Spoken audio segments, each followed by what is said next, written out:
네, 6.25의 숨은 영웅들이죠. 그들에게는 계급장도 또 군복도 없었습니다. 사복 그대로. 그러나 그 누구보다도 애국심이 높았던 그 분들. 오늘 6.25를 맞아서, 6.25 기념일을 맞아서 저희도 그분들의 애국심, 그분들의 활약상을 한번 기념해 보려고 하는데요. 함께 보시죠. A특공대라는 게요, 지게가 바로 A 모양이기 때문에 미군들이 이들의 활약상을 보면서 A특공대라는 그런 타이틀을 지어줬다고 합니다. 그들을 아시는지 여러분, 저희들도 이분들 이름 없이 쓰러져간 그분들의 모습을 이제서야 기억하고 이제서야 또 기념하는 게 죄송한 마음인데요. 바로 보시듯이 이런 모습이었습니다. A특공대라고 불릴 만큼 지게로 이렇게 군수품도 있고 식량도 있고 정말 산길을 따라서 들길을 따라서 총탄이 이렇게 빗발치던 곳을 무장하지 않은 채 다니셨던 분들인데, 이분들 정말 수만 명이 활약했지만 이런 위험한 곳에서 활약했기 때문에 9천 명에 가까운 분들이 또 아까운 생명을 잃으셨다는 그런 안타까운 뉴스도 함께 전해드려야 될 것 같습니다. 어떻게 보셨어요? A특공대라는 게 아셨습니까, 양질 변호사님? 저도 사실 처음 들었고요. 네. 생각해보면 그렇습니다. 우리가 전쟁을 나갔을 때 개별 전투에서는 실패를 하더라도 보급에 실패한 군대는 절대로 전쟁에서 이길 수 없다고 하는 게 기본 중에 기본이고, 게다가 우리는 그때 당시 미국에 주로 의존을 많이 해서 전쟁을 치렀는데, 미국 같은 경우 한국에 왔을 때 가장 당황했던 게 다 산악지대였다는 거예요. 한국이. 이게 미군이 일반적으로 생각하고 있었던 부대의 어떤 운영 방침으로는 보급을 못하는 거예요. 그러니까 보급을 못 받는 전투에서 어떻게 이길 수 있겠습니까? 근데 그거를 메워줬던 게 뜻밖에도 전 세계에 하나밖에 없었던 그야말로 재래식 장비였던 지게가 이 전쟁을, 사실 한국 전쟁을 승리로 이끌 수 있던 아주 정말 결정적인 계기가 됐던 겁니다. 지게부대 얘기 저희가 조금 구체적으로 말씀드릴게요. 저희가 숨은 영웅이다 이렇게 이름을 붙였는데, 10대 아이부터 60대 노인까지 원래 이렇게 징병할 때 이 10대라든지 60대 노인은 대상이 안 되는 건데 자원에서 오신 분들도 있다는 거예요. 10대 아이부터 60대 노인까지 지게를 해줬다는 거고, 야, 이게 말이 쉽지요. 16km 떨어진 평지도 아닙니다. 고지예요. 산을 올라가야 됩니다. 지게를 지고 45kg 보급품, 탄약도 있고 식량도 있고 다 지고 올라갔다는 겁니다. 이건 무슨 얘기일까요? 썩은 파, 배추, 통조림, 7명당 1개. 당시에 식량이 부족하지 않습니까? 군량미도 부족한 상황이기 때문에 이 지게부대 이 부대원들이 먹을 수 있었던 식량은 좋은 것들은 다 군인들한테 가고요. 썩은 파, 배추, 통조림, 이것도 7명당 1개로 나눠 먹었다는 건데, 김복주 위원, 이거 보면 눈물 납니다. 저도 이게 좀 나이도 먹을 만큼 먹은 사람인데 오늘 이 얘기 처음 듣고 좀 울컥하고요. 이분들한테 굉장히 죄송하다는 생각이 문득 또 새삼 듭니다. 근데 저기 보니까요, 사실 저 산지를 16km를 걸어서 올라가는 거는요, 우리 45km 짊어지고 올라간다는 저건 거의 초인이에요. 우리 맨몸으로도 16km 산지 올라가는 것이 쉽지 않습니다. 여기 저는 이런 얘기, 그러니까 광복군 활동을 하셨던 학생으로서 광복군 하셨던 분 얘기를 인터뷰에 들은 적이 있는데, 그분이 그러더라고요. 전쟁에서 가장 두려웠고 힘들었던 건 적진에서 날아오는 총탄이 아니라 배고픔이었다고. 그런데 10대, 20대면 진짜 한참 먹을 나이잖아요. 그런데 썩은파, 배추, 통조림 7인당 1개, 이걸 먹고서도 타령하지 않고 어떻게 보면 나라를 위해서, 국가를 위해서 날랐다? 참 어떻게 보면 마음이 아직도 좀 쓰라리네요. 네, 그러니까 이 컷 제목을 이제 숨은 영웅이라고 이렇게 표현을 하셨는데요. 말 그대로 숨은 영웅이 될 수밖에 없는 게요. 일반적으로 이제 전쟁에 나갔던 군인들 같은 경우에는 군번이라든지 계급이 근거가 남지 않습니까? 근거가 남죠. 그래서 전쟁에서 어떤 역할을 했는지, 전쟁이 끝나고 나면 그 사람의 활약상을, 그러니까 전쟁에서의 활약상을 근거로 해서 이제 포상도 하고, 그 다음에 이제 유공자로 추앙도 하는데, 이 지게부대의 경우는 말 그대로 군번도 없고 계급장도 없었기 때문에 마땅한 근거가 없는 겁니다. 그렇죠. 그러니까 틀림없이 이분들의 그 도움으로 탄약과 식량이 날라져서 한국 전쟁을 승리로 이끌 수 있었는데, 과연 어느 누가 언제 얼마만큼의 활약을 했는지 이 마땅한 근거가 없기 때문에 지금 아마 국가보훈처에서 이 지게부대를 활약했다고 하시는 분들을 유공자로 인정받기가 상당히 좀 어려울 겁니다. 왜냐하면 이제 관계자의 증언이라든지 아니면 관련 어떤 그 기록이 있어야 되는데, 이 기록이 없는 분들은 이 유공자로 인정받기가 참 어렵거든요. 그런 점에서 보면 한동안 잊혀져 있었던 말 그대로 자유 대한민국을 지키는 이 숨은 영웅들이 이 지게부대원들 아니었나 하는 생각이 듭니다. 우리 자유대한을 지켰던 숨은 영웅들인 지게부대원들 중에서 생존하신 몇 분이 계십니다. 그분의 육성 먼저 한번 들어보시겠습니다. 우리가 말이 전쟁이지 전쟁 우리 그 장비라는 걸 아무것도 없었잖아요. 그냥 맨주먹으로 그냥 유탄전 한 거지. 도청해주고 해서 그 지게부대들이 되는 사람이 그 뒤에서 그 물품을 갖다 이제 날라준 거죠. 돌아오는 사람이 없어. 그냥 가기만 할 때 같이 돌아오는 사람이 없어. 그냥 다 전사당하고 부상당해서 나오고. 연정이 형, 네. 저 마지막 그 말씀이 가슴을 울리는데, 근데요. 돌아온 그렇죠. 사람이 없다. 같이 갔는데 돌아온 사람은 나 하나밖에 없다. 이런 얘기 아니겠어요? 사실 이제 그 어떤 급작스러운 상황에서 예. 동원되다 보니까 실제 어떤 뭐 철모라든지 예. 군복이라든지 여러 가지 어떤 본인을 보호할 수 있는 장비들이 하나도 없이 그냥 예. 집에서 입던 옷을 그냥 입고 갔다고 그래요. 당시에 사실 그 6.25 전쟁이 여름에 일어났지 않습니까? 네. 그러다 보니까 이제 무명옷을 그냥 입고 무명옷이요? 그래서 지게 그냥 집에 있던 지게 네. 들고 가서 이제 보급품을 나르고 했었는데 아무래도 이제 산악지대다 보니까 워낙 힘든 그런 상황이었죠. 예. 네. 사실 이렇게 노무단이 없었으면 예.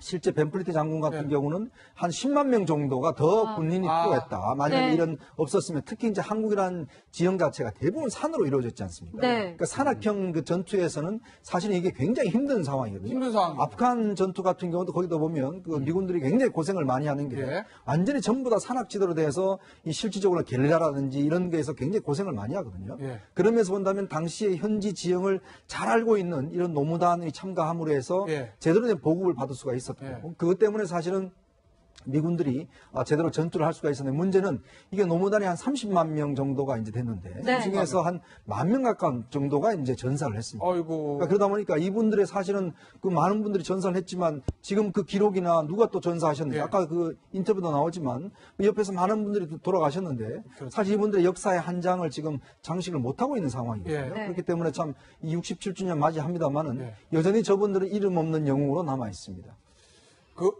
양지열 변호사, 이 국가보훈처에서 이분들 이 국가유공자로 지정해서 보상을 해주는 거 이게 어려운 절차인가요? 굉장히 어렵죠. 이게 여러 번 얘기가 나온 것처럼 공식적으로 편성이 안 돼 있으니까 네. 일단 명단 자체가 당연히 없겠죠. 명단이요? 그리고 이분들의 군번이나 이런 것들이 있다라면 예. 혹시 뭐 시신을 수습하는 과정에서 군인으로 아마 분류가 됐었을 텐데 네. 지게라고 하는 게 생각해 보시면 그때 당시에는 그냥 가정에서 일상적으로 쓰던 도구였습니다. 그렇겠네요. 지게를 메고 가다가 전장터에서 쓰러져 죽어도 예. 이 사람이 민간인인지 군인인지 지게부대로 동원해서 전쟁에 활약했던 영웅인지를 알 수 있는 방법이 없는 알 겁니다. 수 있는 방법이 없다. 이게 굉장히 안타까운 상황인 거죠. 아마 이제 보훈처를 탓할 일이 아니죠. 이렇게. 예. 네. 저희는 근데 이 말을 꼭 전해드리고 싶네요. 당시 미 8군 사령관이었던 벤 플린트 장군의 말을 한번 읽어드리고 싶습니다. 지게부대는 무려 10만 명에 달하는 병력을 대신한 지원군이었습니다. 그들은 전쟁 영웅이었고 그러나 그들에게 주어진 것은 아무것도 없었습니다. 심지어 그들을 기억하는 사람들이 없습니다. 그러나 저희 뱅크 그리고 대한민국 국민 2017년 그분들을 기억하고 기리고 또 감사의 마음을 거듭거듭 전하겠습니다. 자, 이분들에 대해서 저희들이 이야기를 하는데 어떻게 보면 이제 저희가 관련한 이야기를 함께 또 문재인 대통령이 한미 정상회담을 위해서 워싱턴에 가는데요. 숨겨진 전쟁 영웅들과의 또 특별한 만남에 대한 이야기는 또 추가로 전해드리도록 하겠습니다. 다음 소식으로 넘어가 보도록 하죠.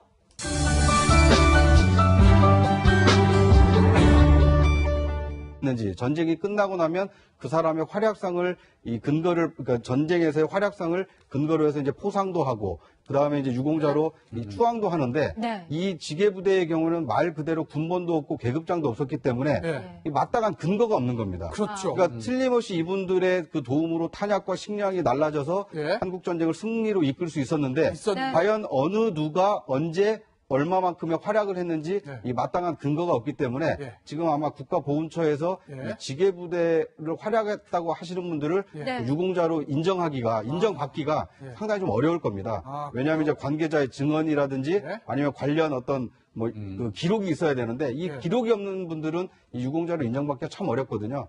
그런 점에서 보면 예. 한동안 잊혀져 있었던 말 그대로 자유 대한민국을 지키는 이 숨은 영웅들이 이 지게부대원들 아니었나 하는 생각이 듭니다. 우리 자유대안을 지켰던 숨은 영웅들인 지게부대원들 중에서 생존 의식이 몇 분이 계십니다. 그분의 육성 먼저 한번 들어보시겠습니다. 우리가 말이 전쟁이지 전쟁 우리 그 장비라는 걸 아무것도 없었잖아요. 그냥 맨주먹으로 그냥 유탄전 한 거지. 도청해주기 위해서 그 지게부대들이 되는 사람이 그 뒤에서 네, 6.25의 숨은 영웅들이죠. 그들에게는 계급장도 또 군복도 없었습니다. 사복 그대로. 그러나 그 누구보다도 애국심이 높았던 그 분들. 오늘 6.25를 맞아서, 6.25 기념일을 맞아서 저희도 그분들의 애국심, 그분들의 활약상을 한번 기념해 보려고 하는데요. 함께 보시죠. A특공대라는 게요, 지게가 바로 A 모양이기 때문에 미군들이 이들의 활약상을 보면서 A특공대라는 그런 타이틀을 지어줬다고 합니다. 그들을 아시는지 여러분, 저희들도 이분들 이름 없이 쓰러져간 그분들의 모습을 이제서야 기억하고 이제서야 또 기념하는 게 죄송한 마음인데요. 바로 보시듯이 이런 모습이었습니다. A특공대라고 불릴 만큼 지게로 이렇게 군수품도 있고 식량도 있고 정말 산길을 따라서 들길을 따라서 총탄이 이렇게 빗발치던 곳을 무장하지 않은 채 다니셨던 분들인데 이분들 정말 수만 명이 활약했지만 이런 위험한 곳에서 활약했기 때문에 9천 명에 가까운 분들이 또 아까운 생명을 잃으셨다는 그런 안타까운 뉴스도 함께 전해드려야 될 것 같습니다. 어떻게 보셨어요? A특공대라는 게 아셨습니까? 양질 변호사님? 저도 사실 처음 들어봤고요. 생각해보면 그렇습니다. 우리가 전쟁을 나갔을 때 개별 전투에서는 실패를 하더라도 보급에 실패한 군대는 절대로 전쟁에서 이길 수 없다고 하는 게 기본 중에 기본이고, 게다가 우리는 그때 당시 미국에 주로 의존을 많이 해서 전쟁을 치렀는데 미국 같은 경우 한국에 왔을 때 가장 당황했던 게 다 산악지대였다는 거예요. 한국이. 이게 미군이 일반적으로 생각하고 있었던 부대의 어떤 운영 방침으로는 보급을 못하는 거예요. 그러니까 보급을 못 받는 전투에서 어떻게 이길 수 있겠습니까? 근데 그거를 메워줬던 게 뜻밖에도 전 세계에 하나밖에 없었던 그야말로 재래식 장비였던 지게가 이 전쟁을, 사실 한국 전쟁을 승리로 이끌 수 있던 아주 정말 결정적인 계기가 됐던 겁니다. 지게부대 얘기 저희가 조금 구체적으로 말씀드릴게요. 저희가 숨은 영웅이다 이렇게 이름을 붙였는데 10대 아이부터 60대 노인까지 원래 이렇게 징병할 때 이 10대라든지 60대 노인은 대상이 안 되는 건데 자원에서 오신 분들도 있다는 거예요. 10대 아이부터 60대 노인까지 지게를 해줬다는 거고. 야, 이게 말이 쉽지요. 16km 떨어진 평지도 아닙니다. 고지예요. 산으로 올라가야 됩니다. 지게를 지고 45kg 보급품, 탄약도 있고 식량도 있고 다 지고 올라갔다는 겁니다. 이거 무슨 얘기일까요? 썩은 파, 배추, 통조림, 7명당 1개. 당시에 식량이 부족하지 않습니까? 군량미도 부족한 상황이기 때문에 이 지게부대, 이 부대원들이 먹을 수 있었던 식량은 좋은 것들은 다 군인들한테 가고요. 썩은 파, 배추. 물품을 갖다 이제 날라준 거죠. 돌아오는 사람이 없어요. 그냥 가기만 할 때 같이 돌아오는 사람이 없어. 그냥 다 전사당하고 부상당해서 나오고. 연종이요. 네. 마지막 그 말씀이 가슴을 울리는데. 근데요. 돌아온 그렇죠. 사람이 없다. 같이 갔는데 돌아온 사람은 나 하나밖에 없다. 이런 얘기 아니겠어요? 사실 이제 그 어떤 급작스러운 상황에서 동원되다 보니까 실제 어떤 철모라든지 군복이라든지 여러 가지 어떤 본인을 보호할 수 있는 장비들이 하나도 없이 그냥 집에서 입던 옷을 그냥 입고 갔다고 그래요. 당시에 사실 그 6.25 전쟁이 여름에 일어났지 않습니까? 그러다 보니까 이제 무명옷을 그냥 입고 그래서 지게 그냥 집에 있던 지게 들고 가서 이제 보급품을 나르고 했었는데 아무래도 이제 산악지대다 보니까 워낙 힘든 그런 상황이었죠. 사실 이렇게 노무단이 없었으면 실제 벤플리트 장군 같은 경우는 한 10만 명 정도가 더 군인이 필요했다. 만약에 이런 없었으면 특히 이제 한국이라는 지형 자체가 대부분 산으로 이루어졌지 않습니까? 그러니까 산악형 그 전투에서는 사실 이게 굉장히 힘든 상황이거든요. 힘든 상황. 아프간 전투 같은 경우도 거기다 보면 그 미군들이 굉장히 고생을 많이 하는 게 완전히 전부 다 산악지대로 돼서 이 실질적으로 게릴라라든지 이런 데에서 굉장히 고생을 많이 하거든요. 그러면서 본다면 통조림 이것도 7명당 1개로 나눠 먹었다는 건데 김복주 위원 이거 보면 눈물 납니다. 저도 이게 좀 나이도 먹을 만큼 먹은 사람인데 오늘 이 얘기 처음 듣고 좀 울컥하고요. 이분들한테 굉장히 죄송하다는 생각이 문득 또 새삼 듭니다. 근데 저기 보니까요. 사실 저 산지를 16km를 걸어서 올라가는 거는요. 우리 저 45km 짊어지고 올라간다는 건 저건 거의 초인이에요. 그렇죠. 우리 맨몸으로도 16km 산지 올라가는 것이 쉽지 않습니다. 여기 저는 이런 얘기, 그러니까 광복 적군 활동을 하셨던 학생으로서 광복궁 하셨던 분 얘기를 인터뷰 들은 적이 있는데 그분이 그러더라고요. 전쟁에서 가장 두려웠고 힘들었던 건 적진에서 날아오는 총탄이 아니라 배고픔이었다고. 그런데 10대, 20대면 진짜 한참 먹을 나이잖아요. 그런데 썩은파, 배추, 통조림 7인당 1개 이걸 먹고서도 타령하지 않고 어떻게 보면 나라를 위해서 국가를 위해서 날랐다? 참 어떻게 보면 마음이 아직도 좀 쓰라리네요. 네. 그러니까 이 컷 제목을 이제 숨은 영웅이라고 이렇게 표현을 하셨는데요. 말 그대로 숨은 영웅이 될 수밖에 없는 게요. 일반적으로 이제 전쟁에 나갔던 군인들 같은 경우에는 군번이라든지 계급이 근거가 남지 않습니까? 근거가 남죠. 그래서 전쟁에서 어떤 역할을